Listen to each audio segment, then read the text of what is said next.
आप देख रहे हैं लोकवार्ता न्यूज़। हमारी खबरें देखने के साथ ही हमारे चैनल को लाइक और सब्सक्राइब ज़रूर करें।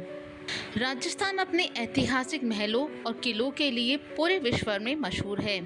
इन किलों और महलों को देखने के लिए दूर दूर से पर्यटक आते हैं। इस कड़ी में राजस्थान में एक ऐसा किला है जो कीमती मूर्तियां उगलता है।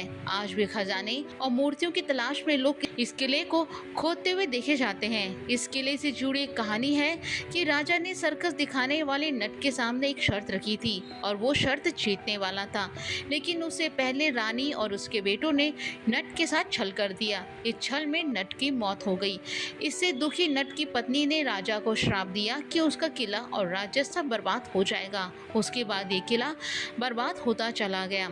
इसके अलावा इस किले को लेकर कहा जाता है कि यहाँ एक पारस पत्थर भी है जिससे राजा लोहे को सोना बनाता था। हम बात कर रहे हैं तिमनगढ़ किले की, जो राजस्थान के करौली जिले में हिंडौन सिटी के पास मासापुर तहसील में स्थित है। इस किले को भरतपुर के राज परिवार के तिमनपाल ने सन 1100 में बनवाया था। उसी के नाम पर इस किले का नाम तिमनगढ़ रखा गया। तिमनपाल को मूर्तियों का शौक था और उन्होंने पूरे किले में नटराज से लेकर तमाम देवी देवताओं की कई मूर्तियां बनवाई थी।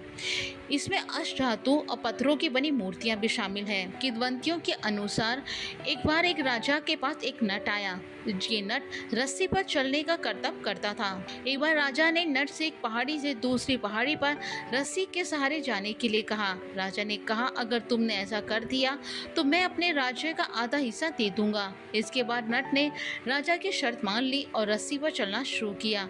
जब वो दूसरी पहाड़ी पर पहुंचने ही वाला था कि तभी राजा ने सोचा, अगर ये जीत गया तो आधा राज्य इसको देना पड़ेगा। उसके बाद उसकी संतानों का क्या होगा?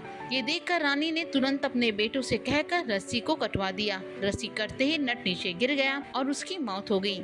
इससे नट की पत्नी नटनी नाराज हो गई और उसने राजा को श्राप दिया कि उसका राज्य और किला सब बर्बाद हो जाएगा, जिसके बाद किले का बुरा दौर शुरू हो गया। इस किले को लेकर कहा जाता है कि यहाँ बेशकीमती खजाना कड़ा हुआ है। लोगों का कहना है कि कभी यहाँ मूर्ति तस्कर हेलीकॉप्टर से आते थे और मूर्तियाँ चोरी कर हवा के रास्ते से निकल जाते थे। तिमनगढ़ किले से तस्करों द्वारा चुराई गई नटराज की एक मूर्ति, सूर्य भगवान की मूर्ति सहित कई मूर्तियाँ अलग अलग जगहों पर पकड़ी भी गई।